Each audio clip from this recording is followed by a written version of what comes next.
In today's video, I'm going to teach you how to make a horizontal video vertical in CapCut. If you've ever filmed something in landscape and then realized you actually need it in a vertical format for TikTok, Instagram Reels, or YouTube Shorts, don't worry. You don't have to refilm anything. CapCut makes it really simple to convert your existing horizontal footage into a vertical video that fits those platforms perfectly. I'll walk you through the process step by step, and by the end, you'll have a clean vertical video ready to export. First, make sure you already have your project open inside CapCut's editor with your horizontal clip on the timeline. Look at the canvas area where your video is displayed.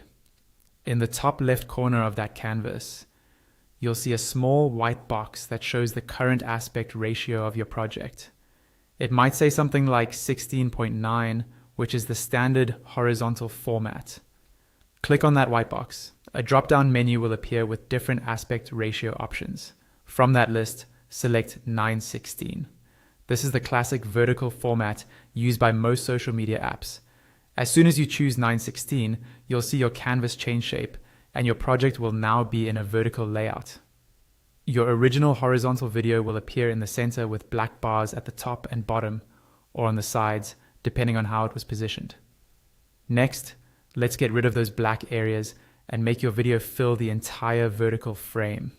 Click once on your video clip in the canvas or on the timeline to select it. When it's selected, a floating toolbar will appear near the clip. On that toolbar, look for the option labeled Fill and click it. After you do this, CapCut will automatically zoom and crop your video so that it fills the 9:16 frame, and those black bars will disappear. At this point, your video is vertical and fills the screen, but you might want to adjust exactly which part of the original frame is visible. To do that, simply click on the video in the canvas and drag it around. You can move it up, down, left, or right until the most important subject or action is centered the way you like.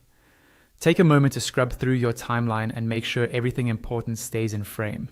And that's it. You've successfully turned a horizontal video into a vertical one in CapCut, filled the entire frame, and adjusted the composition so it looks great on vertical platforms.